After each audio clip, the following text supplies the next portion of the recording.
Hello and welcome to the military update, a new format I wanted to try out to bring you interesting footage and news related to the military and defense industry. Right now, while I'm working on this video, it's over 30 degrees Celsius outside, and in my apartment, it feels like 40 degrees since I live in the attic.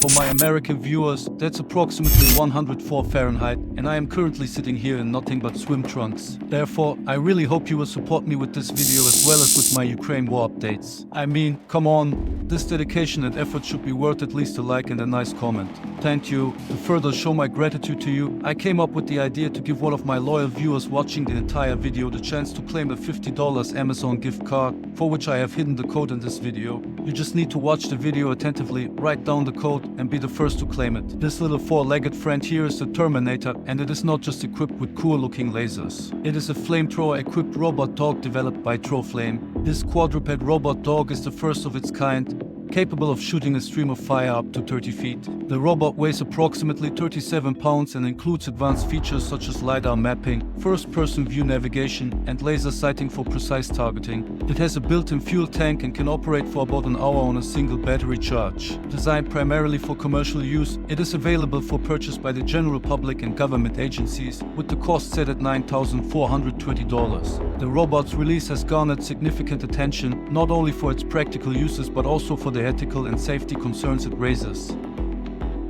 While we in the West are still debating, China has already taken the first step and built an army of these robot dogs. As you can see here, Chinese companies like Unitary Robotics are already producing these systems at scale and are particularly focusing on quadruped robots. While their robots are designed for a range of applications, including commercial, industrial, research, and personal use, they are increasingly finding their way into the Chinese military. And here we see the Chinese military's very own robot dog in action. It can jump, it can fire, it is transportable by drones. Over the course of this year, more and more footage of robotic dogs armed with Chinese QBZ rifles has emerged, showing these machines during several military exercises not only in China but also in other countries. Based on the shared footage, it strongly appears that China plans to use these robotic dogs, especially in close quarters combat scenarios and urban fighting, in a support role for infantry. Together with them, several other new technologies like this robot ball designed for short-range reconnaissance have been introduced. These advancements are part of a broader effort by China's military to enhance its capabilities using artificial intelligence and robotics. In the demonstration, another armed robotic dog was used after the ball, followed by a Chinese soldier wearing an exoskeleton. The exoskeleton worn by the soldier is designed to assist in carrying heavy loads and improving endurance during operations. China, however, was not the first to strap the rifle onto the back of a robot dog. Last year, a video emerged showing a robot dog equipped with a rifle at a shooting range in Russia. The footage, shared by inventor and tech entrepreneur Alexander Atamanov, depicted the robot dog prowling the edge of a firing range and firing a fully automatic submachine gun. This scene appeared reminiscent of a dystopian techno thriller, capturing significant attention on social media. The robot dog in the video was fitted with a 9x19 pp 1901 submachine gun, featuring a sound suppressor and a red dot optic for targeting. However, it was evident in the video that the recoil was too heavy for proper use under real combat conditions. In contrast, the Chinese robot dogs do not share the same problem while firing. Many videos have shown these robots operating smoothly and effectively even when equipped with firearms and while on the move. The same also seems to be the case for their drones, as this video clip shows. Modern warfare cannot be imagined without drones anymore, regardless of whether they are reconnaissance or attack aircraft. The experience of the wars in Ukraine and Israel shows that for weaker countries, they can become a kind of game changer that can partially even replace aviation or artillery striking at the most unexpected moment. For developed countries that already have all of this, however, drones will be an invaluable, faster and cheaper method of conducting reconnaissance, strike missions and coordination of troops on the battlefield. That is why the importance of these little birds in modern warfare cannot be overstated. Not so little in that regard is the Reach-M that was unveiled by Edge at the Dubai Airshow 2023. It is a significant addition to the UAE's drone family following the previous unveiling of the Reach-S at the Dubai Airshow 2021. You might remember the Reach-S. It is the smaller version I already reported about in another video. The Reach-M, distinguished by its larger size and more robust design, is the medium version. The Reach-M is significantly larger than its predecessor, and its maximum takeoff weight is 1,500 kilograms, which is significantly more than the Reach-S. Its payload capacity, which is a critical aspect for any UAV, has increased significantly, almost 3 times, to 350 kilograms compared to 120 kilograms for the smaller model. The Reach-M design is equipped with a push rotor, retaining the typical twin boom architecture of such UAVs, which supports an inverted V-shaped tail fin with 2 booms. However, several key modifications distinguish it from its smaller sibling. Equipped with a retractable 3-wheel landing gear, a marked improvement over the fixed landing gear of the Reach-S, the Reach-M has a design that minimizes aerodynamic drag during flight, which optimizes its performance in the air. The wingspan of the Reach-M has been significantly increased to 18 meters from 12 meters for the Reach-S. Despite this, both models have the same endurance and are capable of flying continuously for 24 hours, making them ideal for long missions. In addition, the Reach-M demonstrates an increased cruising speed, accelerating from 145 km per hour to an impressive 170 to 180 km per hour, which can significantly affect the range. Its operating ceiling has also seen a marked increase from 19,000 to over 26,000 feet. Focusing on the payload, Reach-M integrates a gimbal with electro-optic sensors under the fuselage to improve its surveillance capabilities. Furthermore, this new model has 3 hardpoints under each wing, as well as an additional hardpoint under the fuselage, which indicates an expanded weaponization potential compared to the previous model. So far, the Reach-M was presented with a wide range of weapons, which demonstrates its versatility and offensive capabilities. Among them are the Thunder P-31 guided bomb and the RASH-3 precision-guided munitions system. The Thunder P-31 is a precision guidance kit for the Mk-81 general-purpose aerial bomb and features a sophisticated guidance system developed by Helkan.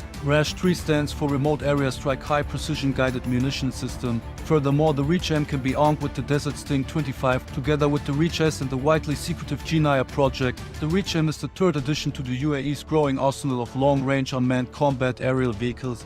But it does not end here. Together with the Reach-M, another promising UCAV was showcased. The Sinjar, and jet-powered unmanned aerial vehicle that is based on the Polish Floris La-01, which was originally developed as a 5-seat light aircraft for civil aviation. The jet engine enhances its capability to fly at higher speeds compared to typical propeller-driven UAVs. One of the Sinjar's qualities is its ability to fly at altitudes of up to 30,000 feet while carrying a payload of up to 450 kilograms, a tribute to its engineering and design. It is claimed that, unlike many other jet aircraft, it can take off and land on short unpaved airstrips. This achievement was made possible by Edge Group's strategic investment in Floris, which acquired a 50% stake in the Polish aircraft manufacturer responsible for the development of this unmanned aircraft. In terms of other technical features, the Sinjar has the ability to carry 4 air-to-ground precision-guided glide weapons while being able to fly at a cruising speed of 545 km per hour. Same like with the Reach-M, the model of the Sinjar that was showcased at the Dubai Air Show was carrying the Desert Sting 25.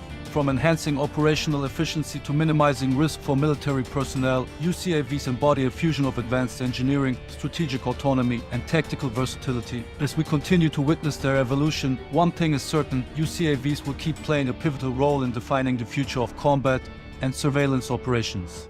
A currently still highly experimental but very promising and cost-effective way to counter the threat posed by unmanned aerial vehicles is with lasers, as demonstrated here by the South Korean Block 1 laser during drone interception tests.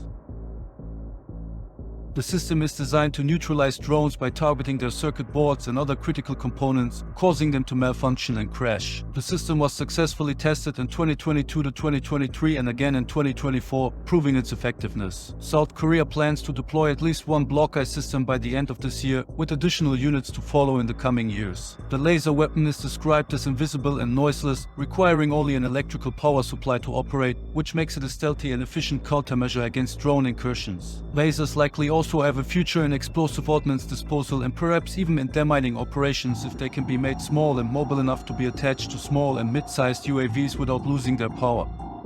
The US military has had an interest in unmanned ground vehicles for a long time and is currently experimenting with several approaches and solutions to integrate them into their existing force structure. These scenes show armed unmanned ground vehicles operating alongside US Army soldiers during a simulated urban combat scenario in Project Convergence, Capstone 4 at Fort Irwin, California.